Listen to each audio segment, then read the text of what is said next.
네, 안녕하세요. 저는 얼라이언 스폰서링 자산운용의 유재흥이라고 합니다.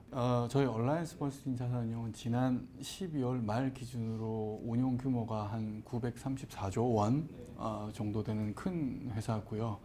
주로 이제 전통 자산들, 우리가 알고 있는 전통 자산들, 뭐 주식이라든가 채권이라든가 아니면 멀티에셋에 중점을 두고 있다가 최근에 저희들도 흔히 말하는 대체 자산들의 비중을 계속 늘려가고 있는 중이고요. 한국에 저희들이 법인을 설립한 거는 뭐 10년 이상 됐고요. 지난 12월 말 기준으로 한국에 한 3조 원 정도 수탁고를 유지를 하고 있습니다. 채권에 투자하시는 분들에게 말씀드리고 싶은 건 채권 투자는 어떤 의미에서 보면 상당히 지루할 수 있어요. 그렇지만 채권 투자의 장점이 뭐냐라고 하면 시간이 나의 편이에요. 왜냐하면 채권은 투자를 하는 순간부터 시간이 흘러가게 되면 시간에 대한 보상을 받는 자산이거든요. 그게 금리라는 형태로 받게 되죠. 근데 지금 같은 경우에는 최근 몇 년간 정책금리가 올라오면서 금리가 어느 정도 수준까지 올라와 있잖아요. 한국도 마찬가지고 미국도 마찬가지고. 그러면 시간에 대한 투자를 통해서 내가 기다리기에 사실은 덜 지루하죠. 예전에 0%의 시대에는 시간에 대한 보상이 0%, 1%밖에 안 되는데 지금은 3%, 4%, 어떤 채권들은 뭐 7%, 8%의 시간에 대한 보상을 주고 있으니까 저는 시간에 대한 투자가 채권 투자다라고 생각을 하고 있고요. 시간의 투자를 극대화하기 위해서는 조금은 느긋하게 투자를 하셔야 돼요. 마켓 타이밍이 아니고 단기적으로 들어왔다 나갔다가 아니고 조금은 느긋하게 투자를 하시면 저는 충분히 보상을 받을 수 있는 게임이 채권 투자의 게임이고 그 시기가 바로 지금이다 라고 저는 그렇게 생각합니다. 사실은 이제 제가 해외 채권 쪽에 관여를 하기 시작을 한 게 2004년, 5년 그때였으니까요. 상당히 오래전인데 사실은 그때가 더 뜨거웠어요. 해외 투자 붐이 일어나던 시기였으니까.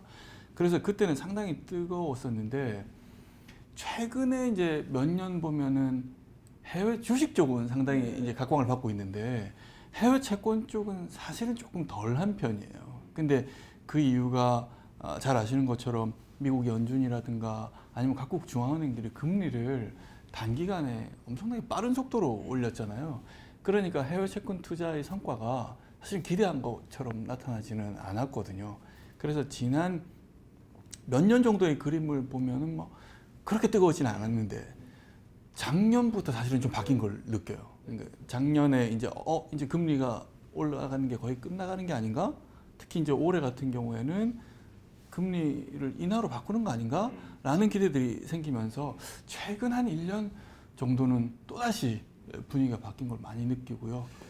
저는 해외 채권을 떠나서 채권 투자자가 가지고 가야 될 투자 원칙에 대해서 늘 얘기를 하는데요. 만약에 주식 투자자라고 하면 주식 투자의 이 이익과 손실은 어떻게 보면 대칭적이에요. 그래서 제가 어떤 주식을 잘 샀을 경우에는 주가가 2배, 3배가 될 수도 있고 또는 기업이 나쁠 경우에는 사실 손실이 상당히 클 수도 있죠. 채권 같은 경우에는 제가 아무리 좋은 채권을 사도 상승폭은 제한이 돼 있어요. 금리 이상 크게 달라지진 않거든요. 그런데 만약에 반대가 되게 되면 채권 손실이 어마어마하게 커질 수가 있습니다.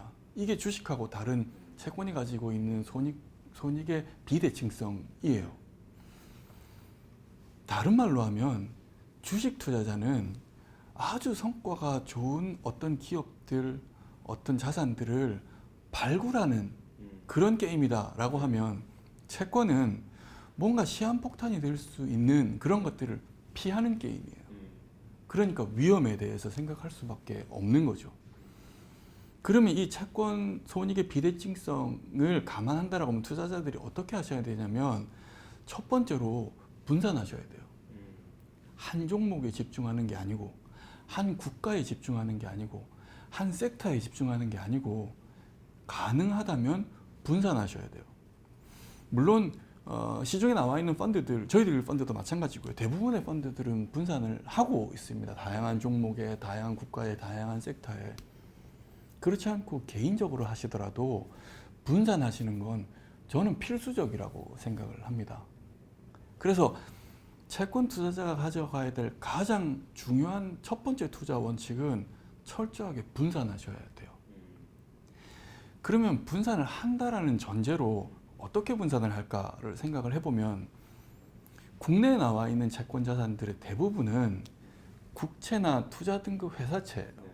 그래서 이런 채권들은 흔히 말하는 이자율 위험이 더 커요. 왜냐하면 부도날 확률이 별로 없기 때문에 우리가 한국 국채가 부도난다라고 생각하지는 않잖아요. 근데 한 발 나가서 해외 채권 시장에 가면 미국 국채라든가 일본 국채라든가 아니면 유럽에 있는 선진국 국채들도 있고 미국의 투자 등급 회사채도 있지만 다른 한편으로는 약간은 등급이 낮은 그렇지만 금리가 높은 고수익 채권들도 있고 또는 이머징 채권들도 있어요. 사실은 이 위험이 엄격하게 놓고 보면 조금 달라요. 앞에서 말씀드린 안전한 채권들은 이자율 위험이 더 크고 고수익 채권이라든가 아니면 베타가 높은 채권들은 크레딧 위험이 좀 더 커요. 우리가 주식하고 국채는 흔히 반대로 움직인다라고 얘기를 하잖아요. 그래서 한 바구니에 주식과 채권을 같이 담으면 주식과 국채를 한 바구니에 같이 담으면 분산 효과를 이루고 훨씬 더 나은 위험 조정 후 수익률을 얻을 수 있어 라고 얘기를 하잖아요. 채권 시장도 마찬가지예요. 이자율 위험이 있는 이런 다소 안전한 채권들하고 신용 위험이 있는 그렇지만 금리가 높은 채권들을 한 바구니에 담게 되면 분산 효과가 생깁니다. 그래서 투자자들이 해외 채권으로 눈을 돌리면 이 신용 위험이 있는 채권들을 만나실 수가 있고요. 투자를 하실 때는 첫 번째 종목인 분산을 하시되 이자율 위험과 신용 위험을 한 바구니에 담아보라고 말씀을 드려요. 그러면 훨씬 더 재미있는 채권 투자가 될 겁니다. 사실 지난해부터 약간 돌아볼 필요가 있는데요. 일반적으로 물가가 이제 많이 오른 상태에서 중앙은행들이 좀 곤혹스러울 거예요.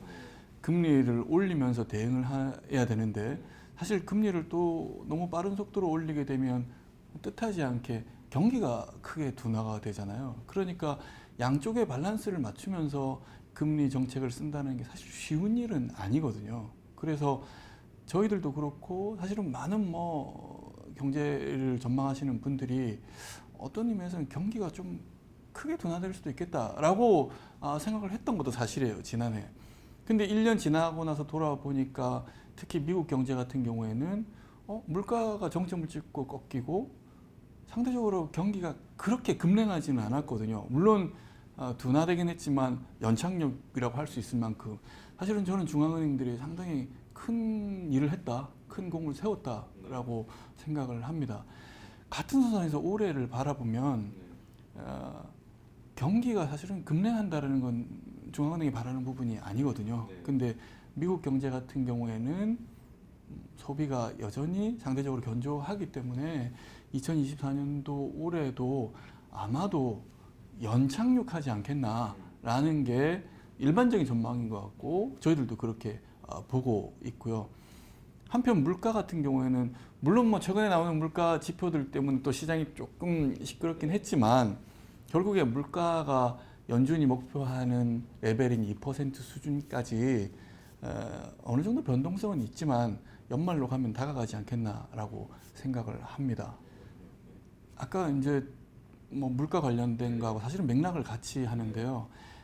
연준이 FOMC를 하고 나서 또는 지난해 말에 어떤 기대감이 높아졌을 때는 시장에서 3월에 금리를 내리지 않겠나라는 분들도 있었고 시장이 그걸 상당히 또 크게 반영을 하기도 했었고 최근에 FOMC를 끝나고 나서는 3월보다는 좀 뒤로 가겠지만 그래도 6월은 아니고 5월 정도 되지 않을까라고 생각을 했는데 최근에 데이터들이 나오면서 3월의 가능성은 상당히 줄어들었고 이제는 5월이 아니라 6월이 아닌가?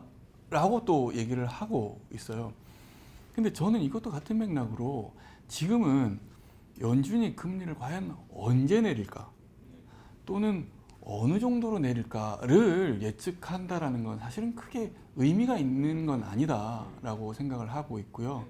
그게 3월이 됐던 5월이 됐던 6월이 됐든 또는 금리 인하의 폭이 75bp가 됐던 100bp가 됐던 125bp가 됐던 어쨌든 큰 그림 자체는 연준을 포함한 글로벌 중앙은행의 정책의 전환이 또는 정책 전환의 가능성이 매우 높아졌다라는 것이거든요. 저희들도 아마 5월 아니면 6월 정도에 첫 번째 금리 인하를 시작을 해서 아마 올 한 해에 4번 또는 5번 정도 금리를 인하를 하지 않겠나라고 보고 있거든요.